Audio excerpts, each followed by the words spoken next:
ऋषी ब्रह्मयोग चॅनलचे नवीन video पाहण्यासाठी subscribe करून bell आयकॉनला क्लिक करा। बोलतो निकुरे नवती सलगीची उत्तरे, माझी संतापले मनो परपीडा ऐकून, अंगावरी आली तो वरी जाईल सोसले, तुझ भक्ताची आन देवा जरी तुका येथे ठेवा। देवा, मी आता खरोखर निकरावर येऊन बोलत आहे। आता माझे हे प्रेमाचे बोलणे नाही, कारण कोणाला काही न देण्याच्या तुझ्या या वागण्यामुळे माझ्याप्रमाणेच दुसऱ्या भक्ताला सुद्धा दुःख सहन करावे लागत आहे, आणि हे ऐकून तर माझे मन संतापून गेले आहे। देवा, माझ्या अंगावर जोपर्यंत संकट आले आहे तोपर्यंत ते मी सोसू शकतो, पण दुसऱ्याला होत असलेले दुःख मला कसे सोसवेल? म्हणून दुसऱ्याचे दुःख निवारण्यासाठी मी तुझ्या दाराशी आलो आहे।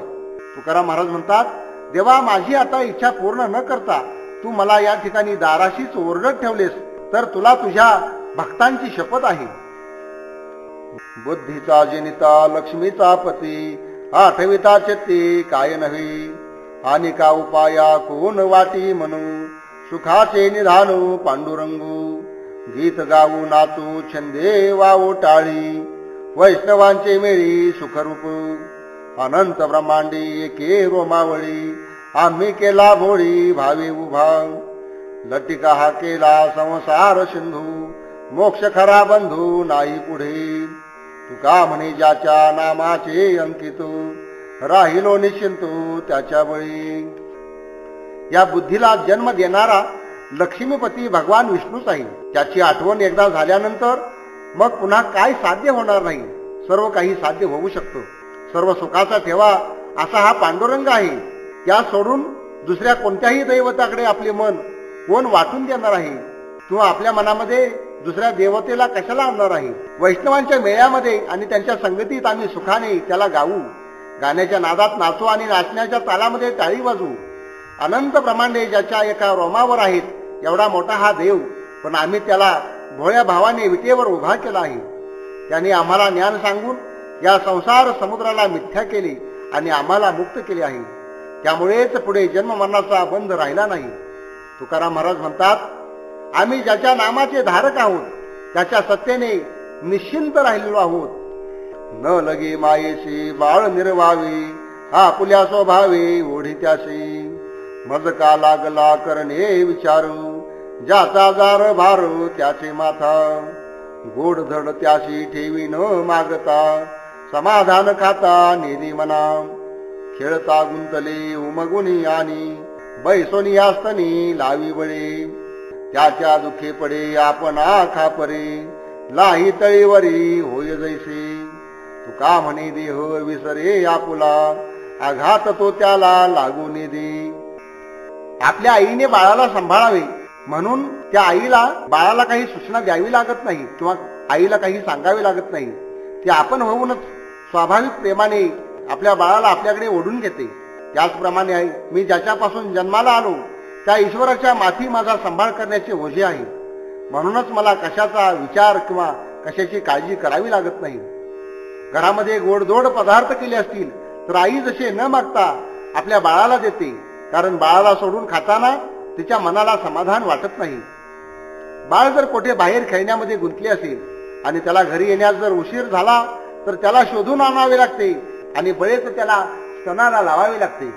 बाळाच्या दुखाने आपण आजारी पडते आणि लाह्या भाजण्यासाठी खापरावर लाही जशी खालीवर होते त्याप्रमाणे तिचा जीव बाळासाठी खालीवर होत असतो। तुकाराम महाराज म्हणतात, संकटाच्या वेळी प्रेमळ आई आपल्या देहाची सुद्धा पर्वा करीत नाही, आपल्या देहाचा नाश करील पण बाळाला कधी धक्का लागू देणार नाही। ब्राह्मण तू नव्हे ऐशी ज्याची बुद्धी, पहा श्रुतीमध्ये विचारुनी, जयाशी नावडे हरिनाम कीर्तन, अनिक नृत्यन वैष्णवांचे, सत्यच्याचे वेळी घडला विचारू, मातेशी व्यवहारू अंत्यजाचा, तुका म्हणे येथे मानी आन सारखे, तात्काळ तो मुखे कुष्ठ होयू। वेदादी शास्त्रामध्ये तुम्ही चौकशी करून पहा, श्रुतीला विचारून पहा की अशा बुद्धीचा ब्राह्मण कधी होऊ शकत नाही किंवा अशा प्रकारच्या बुद्धीचा ब्राह्मण कधीच असू शकत नाही। ज्या ब्राह्मणाला या श्रीहरीचे नामसकीर्तन आवडत नाही आणि ज्याला विष्णू भक्तांचे वैष्णवांचे कीर्तन नृत्य आवडत नाही असा ब्राह्मण हा ब्राह्मणच असू शकत नाही असे श्रुतीमध्ये तुम्हाला सापडून येईल. असा ब्राह्मण जन्माचा ब्राह्मण असला तरी तो तसा नसतो. जन्माने ब्राह्मण तो जरी असला तरी त्याच्याविषयी असेच म्हणावे लागेल की त्याच्या वेळेला त्याच्या आईचा अंत्येजाशी व्यवहार झालेला असावा. तुकाराम महाराज म्हणतात, या माझ्या विचाराशिवाय आणखी काही वेगळेच जर कुणी मानेल तर त्याच्या मुखाला त्वरित कोड होईल असे निश्चित समजावे. ब्राह्मण तो याती अंत्यज असता मानावा तत्वता निश्चयसी रामकृष्ण नामे उच्चारी सरळे 8वी सावळे रूपमणी शांती क्षमा दया अलंकार अंगी अभंग प्रसंगी धैर्यवंतू तुका म्हणे गेल्या षडवर मी अंगी सांडून या मग ब्रह्मचितू. एखादे जन्माने जर अंत्यज असला तरी त्याला निश्चयाने आणि तत्वता ब्राह्मणच मानावे. अशा प्रकारे कुणाला ब्राह्मण मानावे तर ज्याच्या मुखातून रामकृष्ण या नामाचा सरळ सरळ उच्चार होत असतो आणि ज्याच्या मनामध्ये त्या सावळ्या विठ्ठलाच्याच रूपाचा एकसारखा आठवा असतो, म्हणजे त्याला विठ्ठलाचं सातत्यानं स्मरण असतं. शिवाय त्याच्या अंगावर शांती क्षमा दया इत्यादी दैवी गुणांचे अलंकार शोभत असतात आणि जो कोणत्याही प्रसंगी धैर्यवान आहे तोच खरोखर ब्राह्मण आहे असा समजावा, मग त्याची कोणतीही जात असो. तुकाराम महाराज म्हणतात, ज्याच्यातून कामादी 6 उर्मी नष्ट झाल्या आहेत तो स्वतःच ब्रह्म बनला आहे असे समजावे, तोच खरा खरा ब्राह्मण आहे. एक करते गुरु गुरु भोवता भारू शिष्यांचा पूस नाही पायचारी मनुष्य परे कुतरेती परस्त्री मद्यपानू पेंड खानू माजविले तुका म्हणे निर्भर चित्ती अधोगती जावया.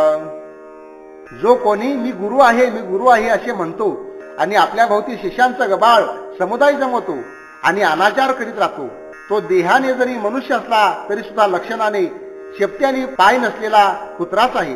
परस्त्रीचा भोग आणि मद्यपान करण्याचे स्तोम माजवले, त्याने बैलाचे पेंडखाने सुरू केले असे जाणावे.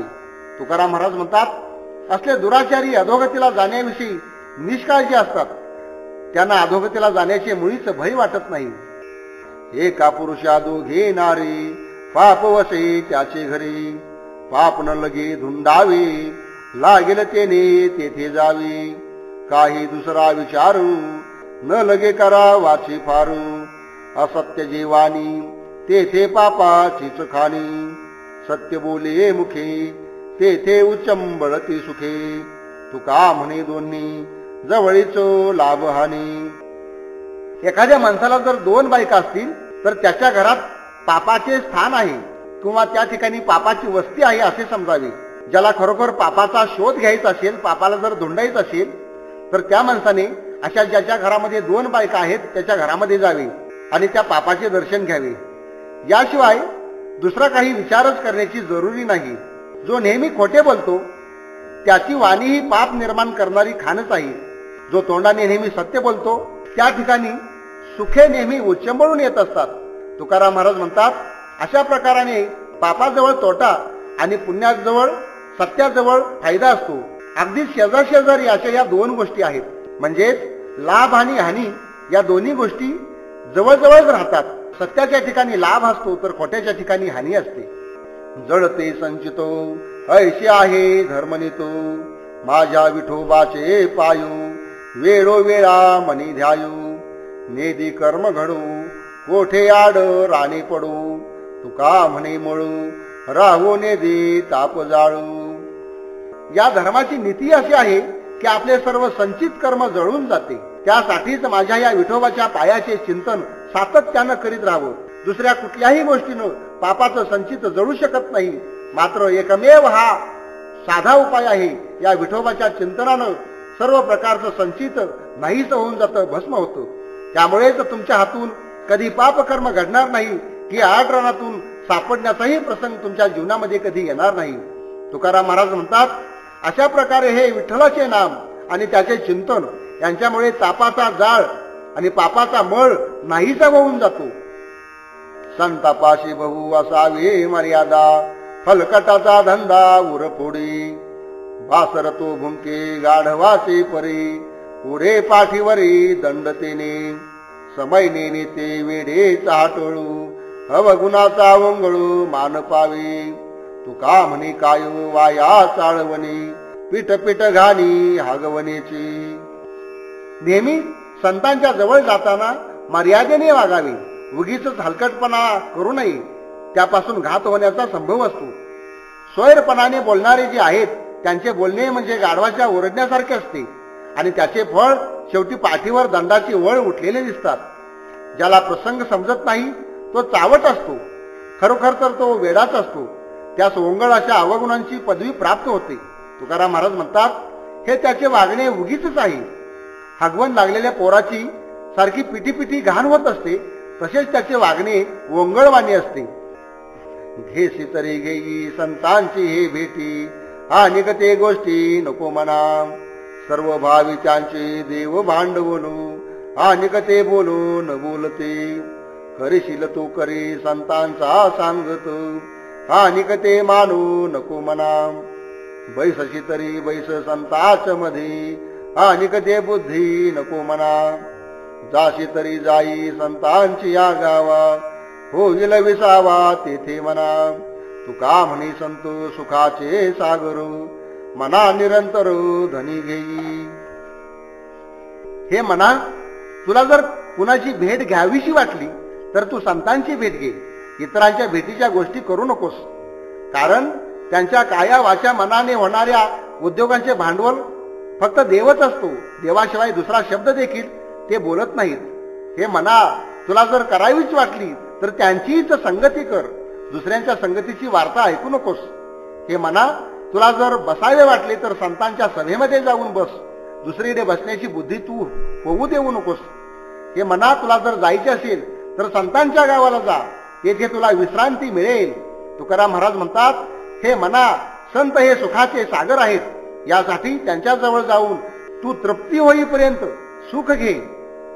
संतांची गावी प्रेमाचा सुकाळू, नाही तळमळ दुःख लेशू, तेथे मी राहीन होऊन याचकू, घालीतील भिको तेची मजू, संतांची गावी वरो भांडवलू, अवघा विठ्ठलो धनचित्तू, संतांचे भोजन अमृताचे पानू, करीती कीर्तन सर्व काळू, संतांचा उद्दिम उपदेशाची पेठू, प्रेम सुखासाठी घेती देते, तुका म्हणे तेथे अनेक नाही परी, म्हणून भिकारी झालो त्यांचा. संतांच्या गावी नेहमी प्रेमाचा सुकाळ असतो.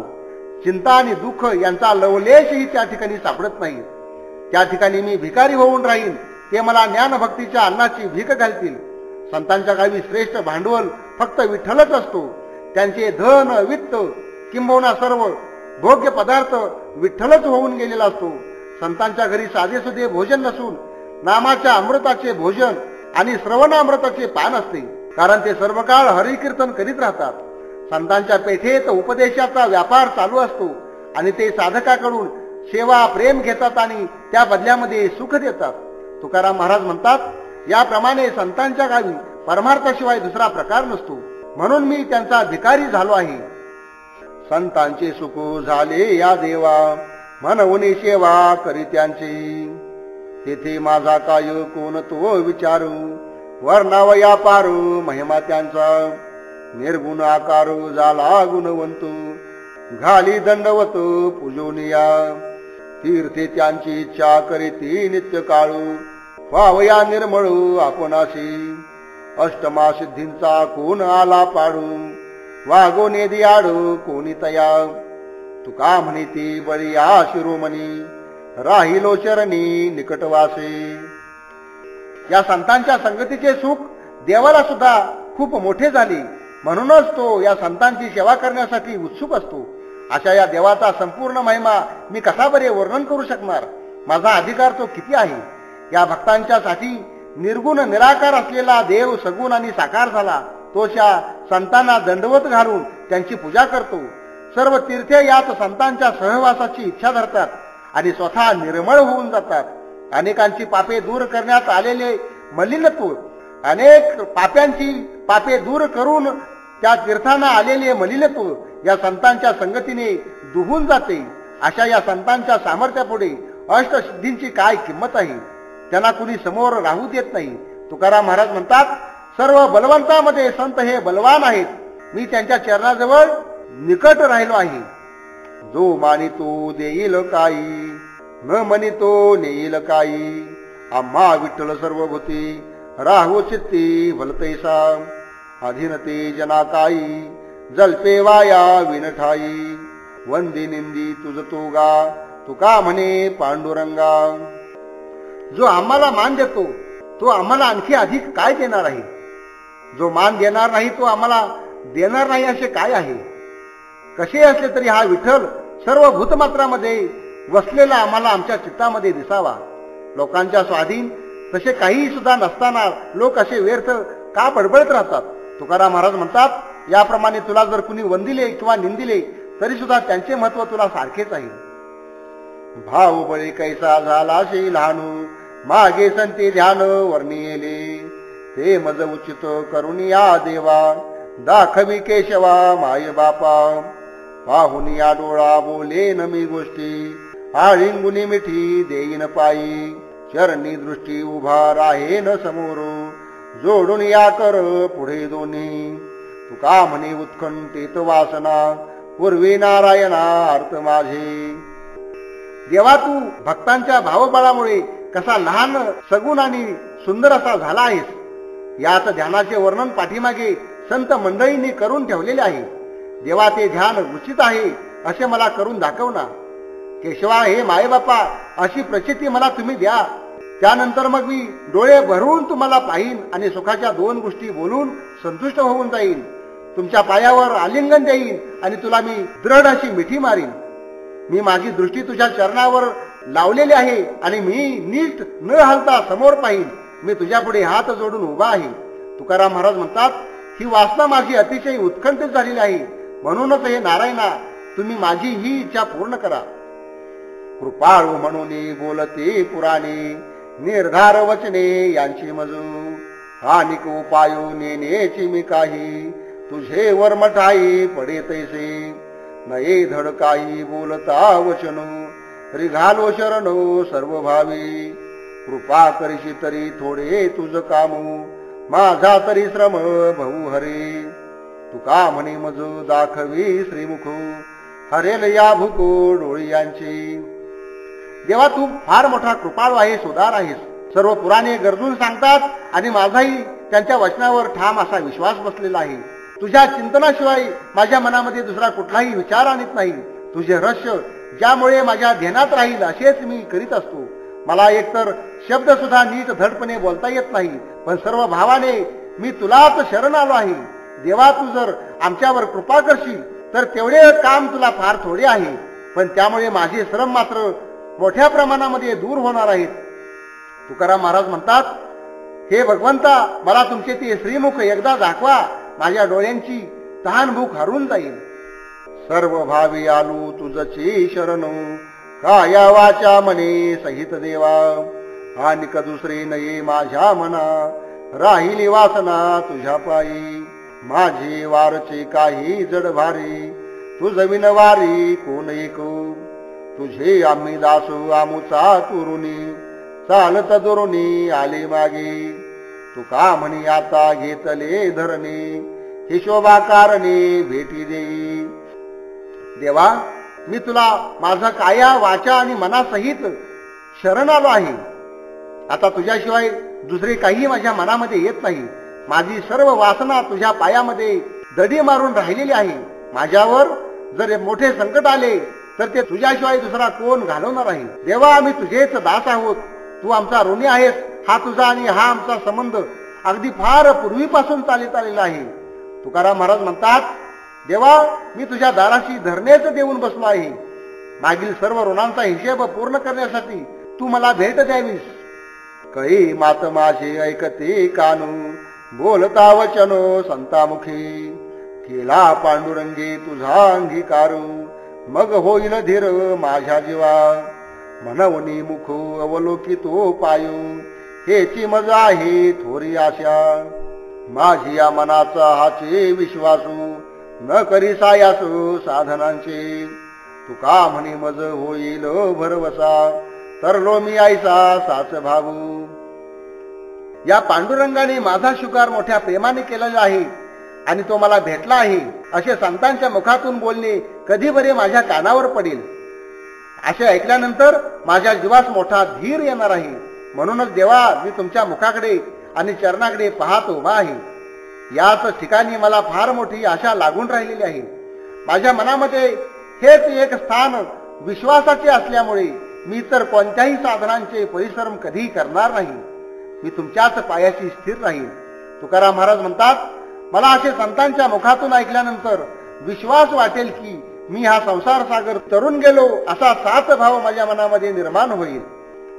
दोन्ही हात ठेवून कटी उभा अभिवरेच्या तटी कष्टलासी साठी भक्ती काजी विठ्ठला भागलाशी माय बापा बहुश्रम केल्या खेपा आम्हा लागी सोपा दैत्या काळू कृतांतू होताशी क्षीरसागरी मही दाटली असुरी म्हणून या घरी गवळी यांचे अवतारू केला पुंडलिके गोवा तुझ पंढरीशी देवा तुका म्हणे भावा साठी हाती सापडशी.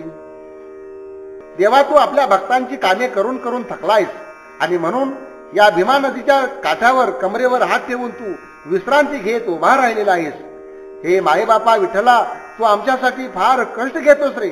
आमच्यासाठी आणि नाना अवतारामध्ये सुद्धा तुला फार खेपा घालाव्या लागल्या.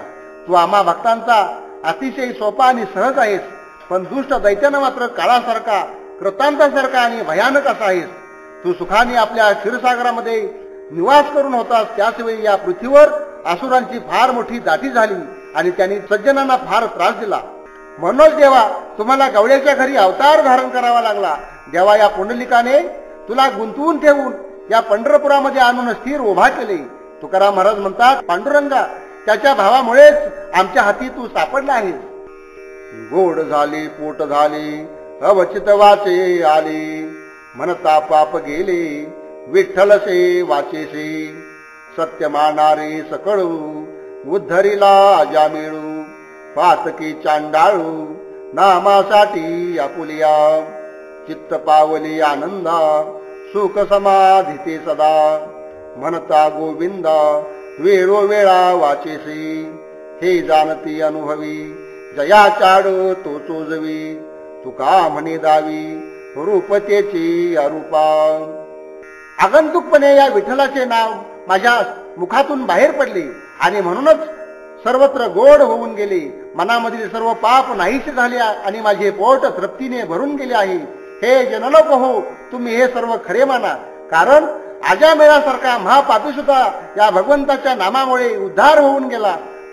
तो किती पातकी आणि चांडाळ असला तरी त्याने भगवंताचे नाम घेतल्यामुळेच खरोखर त्याचा उद्धार त्या दयाळू अशा परमेश्वराने केला. या श्रीहरीचे नाव वाणीतून निघाल्यामुळे माझे चित्त अतिशय आनंदून गेले आहे आणि या गोविंदाच्या नावाने सदा सर्व काळ समाधी सुखाचाच आनंद मला प्राप्त झाला आहे. जे कुणी अनुभवी असतील त्यांनाच या सुखाची किंमत समजून येईल. ज्यांना याची आवड आहे तेच याचा शोध घेत येतील. तुकाराम महाराज म्हणतात, त्यालाच हा देव आपले अरूप असलेले जे सगुण रूप तो दाखवतो. आत हरी बाहेर हरी हरीने घरी कोंडिली हरीने कामा घातला चिरा वित्तवरा मुकविली हरीने जीवे केली साठी पाडिले तुटी सकळाशी तुका म्हणे वेगळा नव्हे हरी भोवे भोवताला. हा परमेश्वर सर्वत्र आत आणि बाहेर असा भरून व्यापून राहिलेला आहे. घरी दारी याच हरीच्या रूपाने आकार धारण केलेला आहे. या श्रीहरीने माझ्या सर्व वासनांवर दगड घातला आणि त्यांना बंद करून टाकले. वासना त्याने नष्ट करून टाकल्या. यामुळेच माझी या धन संपत्तीवरची वासना नाहीशी झालेली आहे. या हरीने माझ्या जीवावरचाही लोभ घालून सर्व व्यावहारिक प्रपंचादी व्रतीचा भंग करून टाकलेला आहे. तुकाराम महाराज म्हणतात, मी आता या श्रीहरीशिवाय वेगळा नाहीच. मी आणि हरी हा एकच होऊन गेलो आहे. माझ्या भोवती तो हरी सर्वत्र भरून राहिलेला आहे. हरीने माझी हरिले चित्तू भारवितो विसरली आता कैसे जाऊ घरा नवे बरा लौकिक पारखी अशी सांगता गोष्टी घरची कुटी खातील तुका म्हणे निवांत राहू पाहिले पाही धनीवरी. अरे या श्रीहरीने माझं चित्त हरवून टाकले. सर्व संपत्तीचे ओझे याने विसरायला लावले. आता मी घरी जाऊन तरी काय करू आणि कसा जाऊ. माझा बाह्य लौकिक मला काही बरा वाटत नाही. जे कुणी पारख करणारे